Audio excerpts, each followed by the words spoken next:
Hello and welcome. I'm Kriti Mehta and you're watching the World Report on NewsX World. Let's take a look at the top headlines this hour.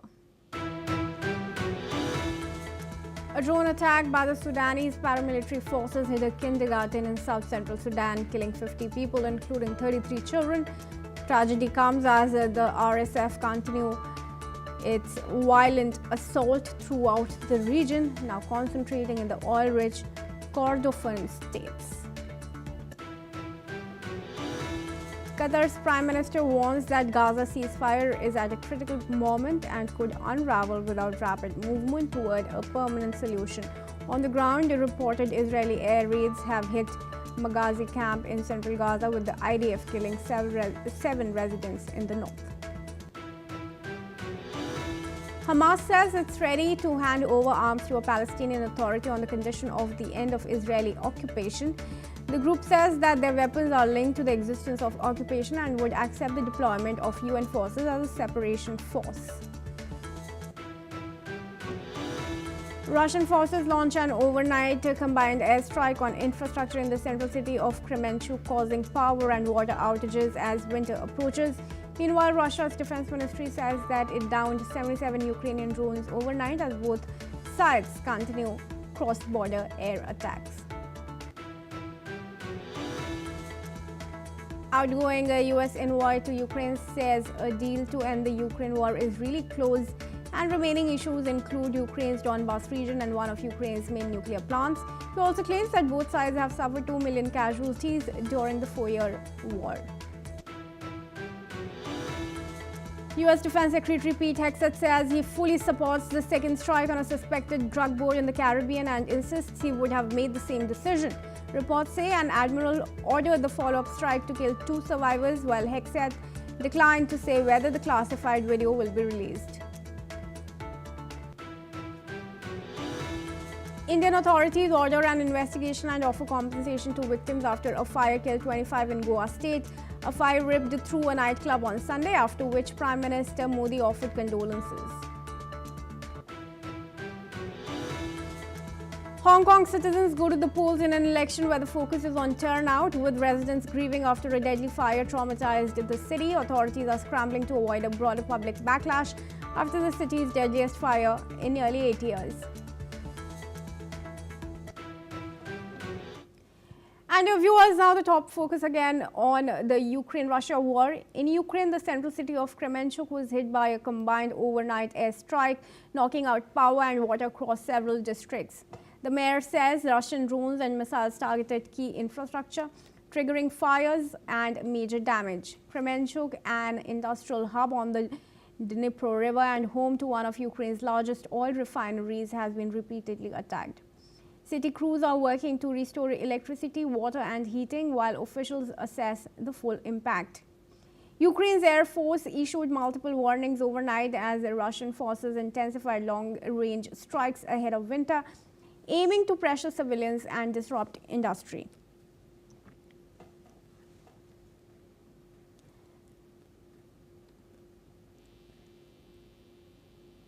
This strike now as U.S. peace talks wrap up. The central Ukrainian city of Kremenchuk has been struck, and it's in fact strategically located between Kyiv and the eastern front lines. It was subjected to a massive combined strike on civilian infrastructure. Russia launched a fresh wave of aerial strikes in overnight assault on Saturday, and Kremenchuk, which happens to be a major industrial hub, is the latest to be targeted. The mayor has confirmed the repeated attacks, noting that water, electricity and heat services have been disrupted, but no casualties have fortunately been reported.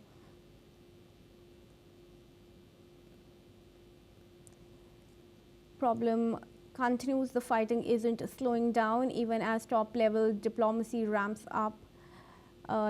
Cross-border strikes continue to take place in Ukraine and Russia as well. In the latest, Russia has launched a fresh wave of aerial attacks on Ukraine, hitting major industrial hub just hours after Zelensky concluded negotiations with Trump's negotiating team in Miami and said the talks were very constructive.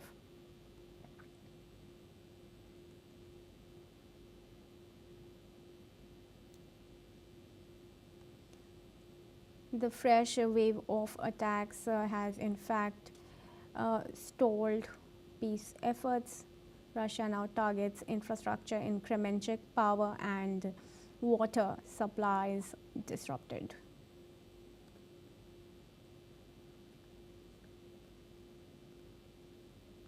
All right, now joining me in the discussion here is retired Major General Sudhakarji, International Relations and Defense expert. Joins us live from New Delhi.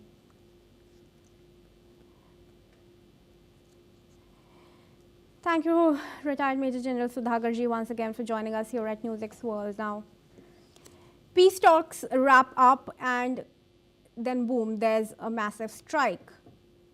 Should Donald Trump concede that his negotiations are failing so far?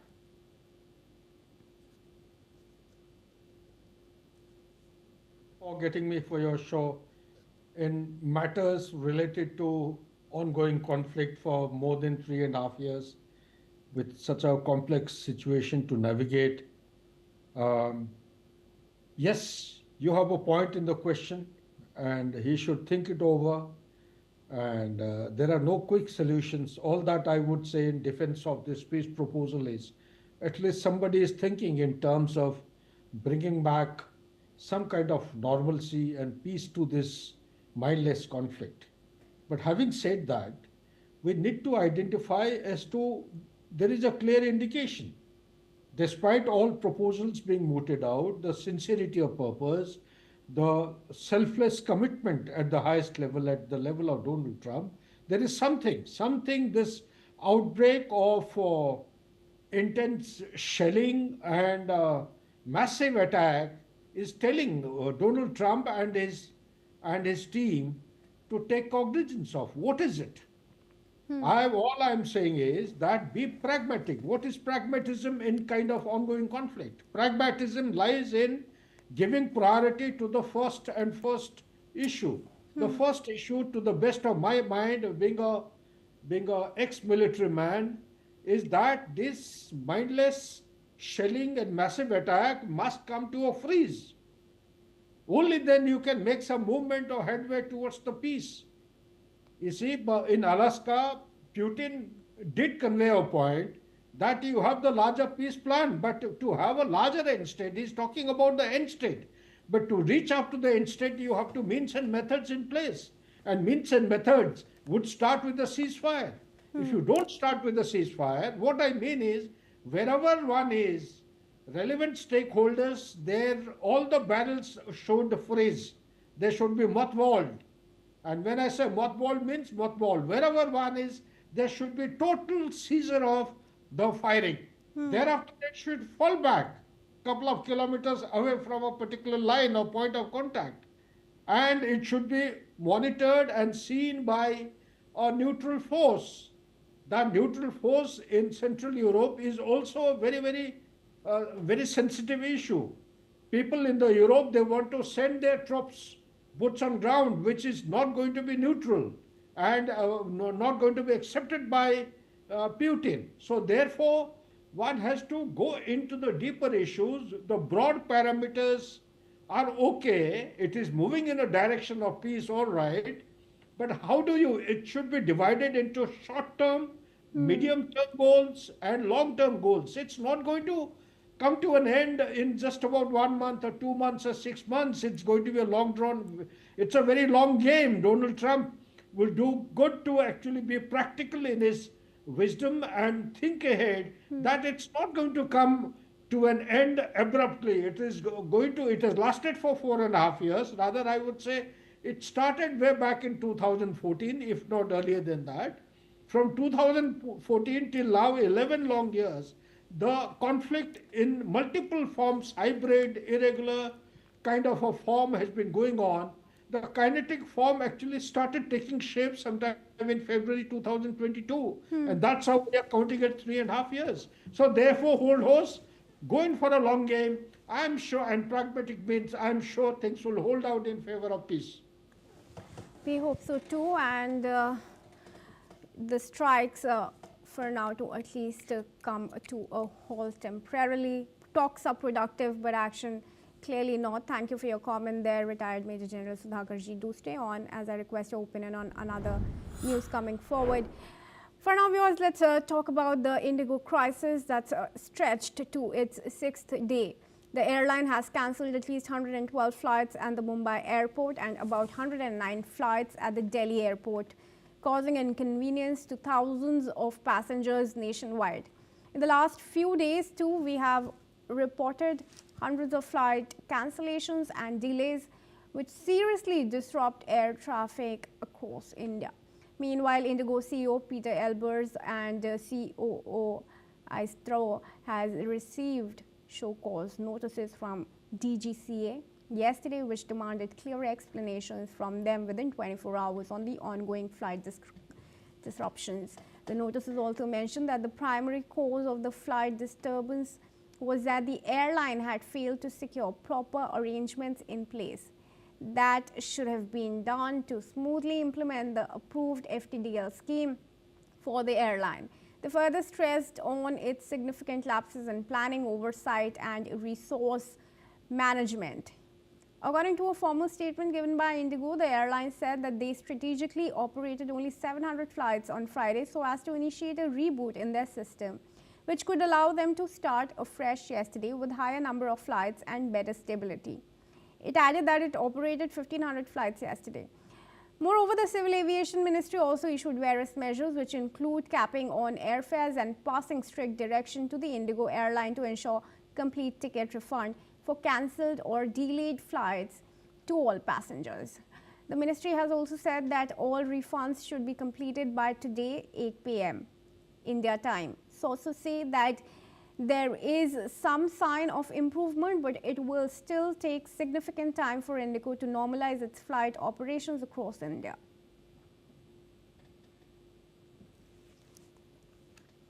And my colleague Belly Thomas will shortly join us to give us more inputs on this.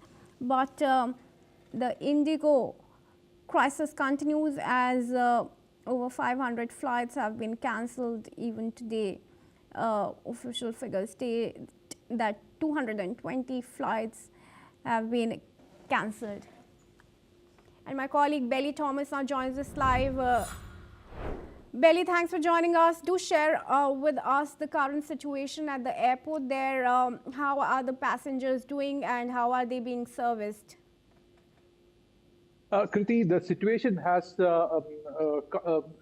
has come down when compared to the previous 2 days, wherein passengers had a lot of inconvenience with regards to the flight schedules at the Bengaluru International Airport. So far, since yesterday, if you see, around 130 flights have been cancelled, 63 arrivals and 61 departures.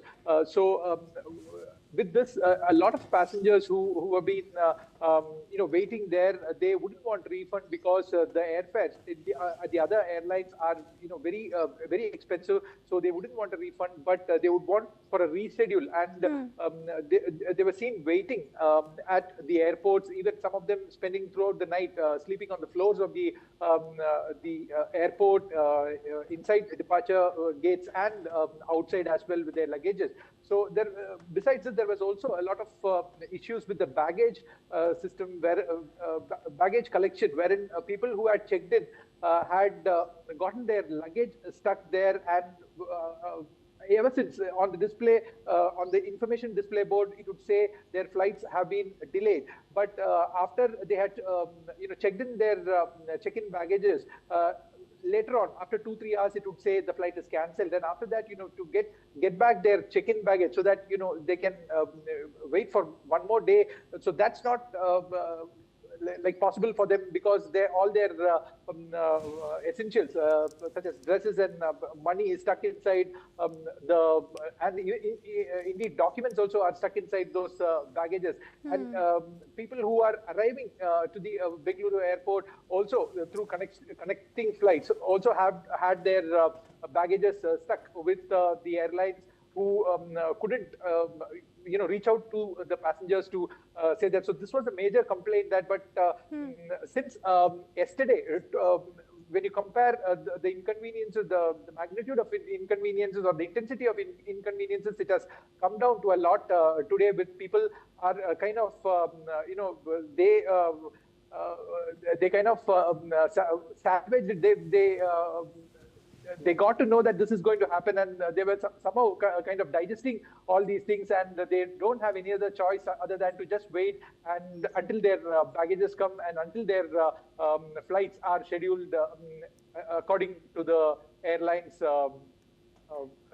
Decisions. Yeah, yesterday, so Belly, there was also an update that those who had booked and were not able to take the flights would be refunded. If you've been able to speak to any of the passengers there, have they shared any information on that regard, if the refunds have actually been processed? Because I'm sure that's going to be a key concern to all the passengers who've booked their flights and have had them cancelled.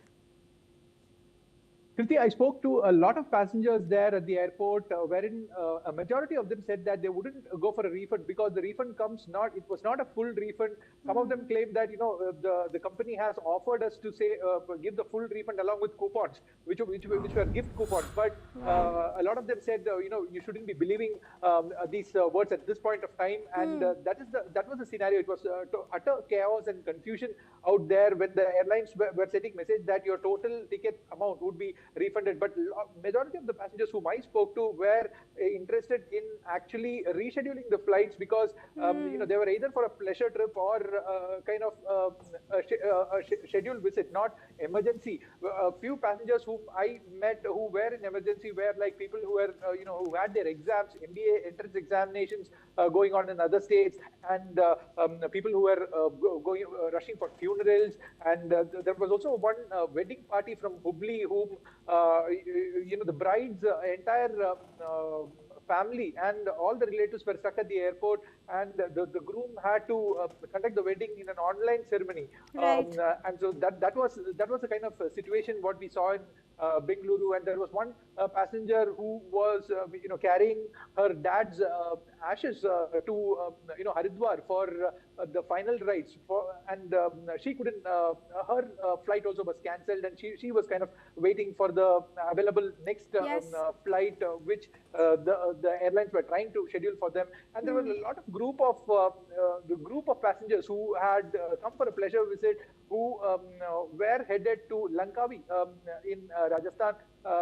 They had come from Delhi all the way to Bengaluru, and after sightseeing in Bengaluru, they were going back to Jaipur, where this kind of issue started at that point. And all these people, there were hundreds of them, all of them, 50 couples, if I have to be precise. And these people were kind of helped by the airlines, that they were ferried in a bus which was funded by the airlines, and they were put in a hotel. But these passengers, when we spoke to, they said that they were not sure as to how the facilities at the hotel would be, or they were unsure or uncertain about when their next flight would be. So the entire holiday would be memorable, but in a different way, in a negative way, is what they told us, Kriti. Belly, it's not just the pilots. I spoke to a couple of them who said, of course, they are fatigued, but also their cab drivers who are apparently on 24-hour duties. So they are also fatigued, and that's also causing a lot of disruption. I'll have that discussion on another day. I'm running short on time, but thank you for giving that update from Bengaluru, from across India. And for now, viewers, we are going to shift our focus in Brooklyn. Hundreds of people are showing up for an anti-ICE training session as fears grow over possible immigration raids in New York. The event was organized by the Hands Off New York Coalition, which urged people to record every ICE encounter to keep agents accountable. Participants say that the training made them feel empowered, with some calling recent viral videos of ICE operations basically kidnappings. Many attendees say that they just want to protect their neighbors and their city. Organizers told the crowd that documenting raids, forming groups, and showing up in numbers can make a real difference. According to them, the goal is to channel fear and anger into community action and stand together if raids increase. Listen in. I would like to be able to support my community. I love living in New York. I would like to continue to live in New York. I can't imagine living anywhere else. So I need to protect it. We'll see. We'll see. I haven't blown a whistle in a very long time, since like gym class in high school. So I have this one. I have one for my roommate back at home. And I think here in the city, even though a lot of us agree, a lot of us aren't sure how to act yet. It's really important to me because I feel like we can do it. And I feel like it's going to take all of us. And I would rather funnel my fear and anger and sadness into building something joyful and hopeful and building a city and a country that we've never even dreamed of before. And I now request retired Major General Sudhakar Ji to join us back into the discussion here. Sudhakar Ji, now of course anti-ICE training packed in New York amid fears of clashes with the police, and interestingly there were reports of clashes and chaos erupting in Chinatown, in Manhattan. In London also there are protests over the embassy building of China. That's because of fears of surveillance and espionage. Do you think these two incidents are a coincidence, or is it something largely planned? Pratib, thank you for getting me back to take my views on your show. It's a very important thing that you are raising, because my personal take is it is premeditated. There is a big thing, there is a bigger event than what we have seen. A bigger event, we need to understand. If you have time, just quick, I'll make very quick reflections. Let our viewers understand what is ICE, when did it start, why is it picking up momentum now. You see, these are the moot questions. I keep taking classes for PhD students, for IIT, my Army War College and other. You see, the basics are not clear. People have to understand the ICE, although you have covered in your question and preamble. You see, this is all related to the homeland security. Today, the US is feeling insecure because there are illegal immigrations which have taken place for past several years. Donald Trump, particularly in the first term, in 2018, he actually gravitated his center of gravity towards many issues, but one of the issues was this. He came down very heavily against the immigration, and thus the Immigration and Customs Enforcement, in short it is called an ICE. It came into prominence. It was always a prominent kind of an organ, but it assumed a prominent profile after Donald Trump in 2018 started prioritizing, as per his election campaign, to come down against the illegal immigration heavily. And then it picked up momentum gradually. In his second term, he's come down very heavily in 2025, and there are groups like Rise and Resist.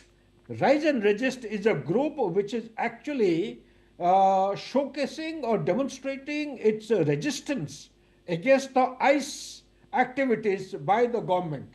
Why is this resistance? This has to be because their demand basically, like they had demonstrated, if you recall, Kriti, in Statue of Liberty area, they had demonstrated, like you said, in Manhattan. It is spilled over to London. Gradually, it is spreading all over the world. But the basic message they are saying that they're demanding for the abolition and the human immigration policies, which is separating people from their families. This is the crucial issue. They say you do anything, but don't separate from the families and don't render or don't extend inhuman treatment. And second thing is, it is involving arrests for actions like trespassing at Trump Tower. Trump Towers are a number of places in city.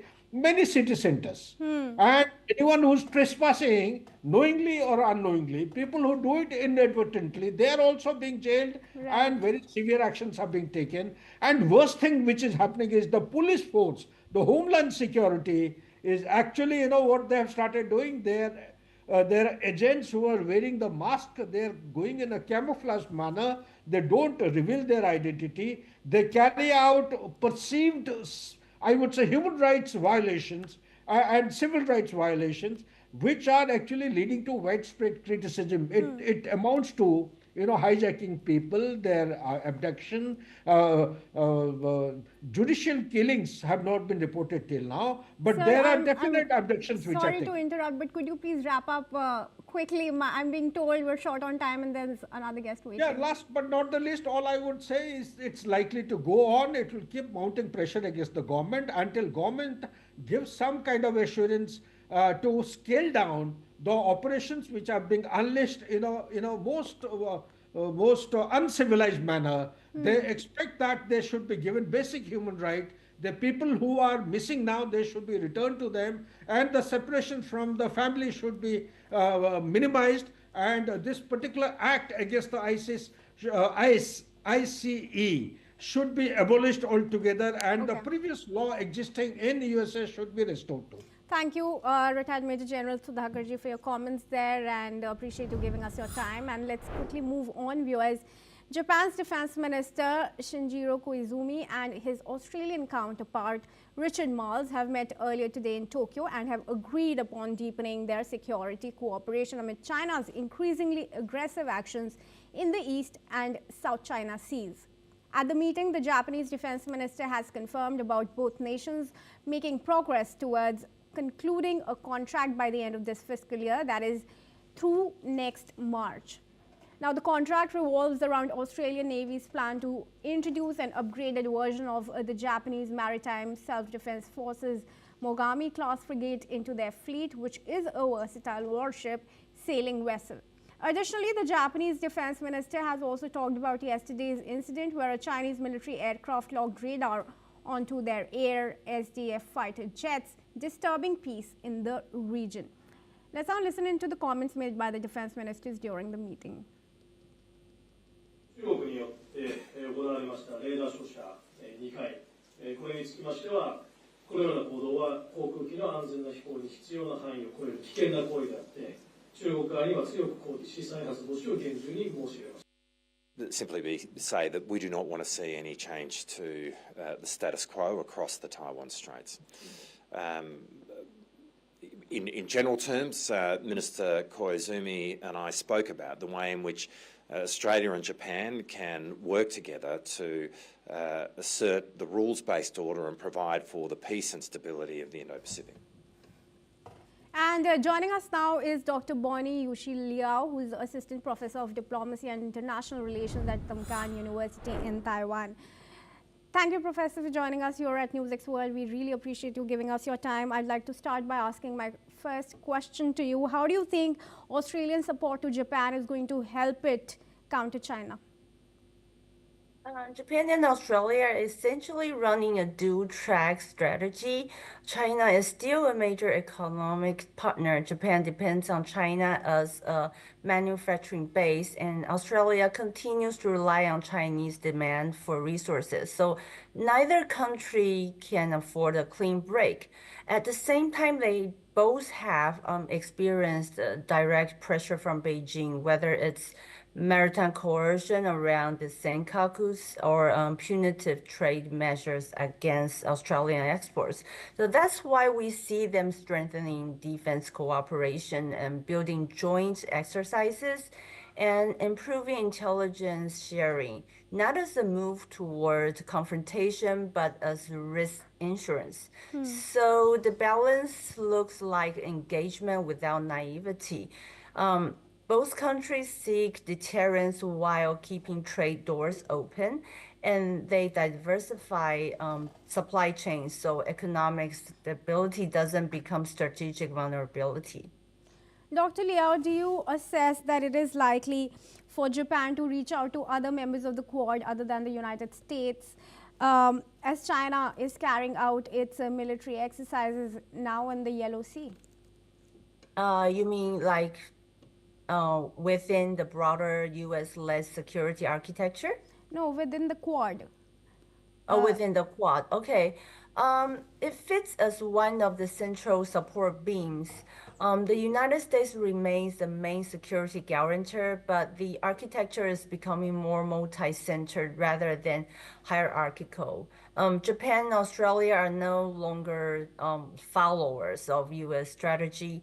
They are co-creators of frameworks like the Quad, AUKUS collaboration channels, and trilateral exercises with the U.S. and some other regional partners. So in this sense, Washington does not have to carry Indo-Pacific alone. A more capable Japan and a more forward-leaning Australia distribute deterrence, share burdens, and give smaller regional states more diplomatic room. So this is not purely a U.S. system. It's becoming a networked security ecosystem with Japan and Australia acting as anchors that help sustain stability with even when the Americans' attention fluctuates. So in short, Japan and Australia are not aiming to contain China. They're building stability through shared deterrence, diversified risk, and a more networked Indo-Pacific order.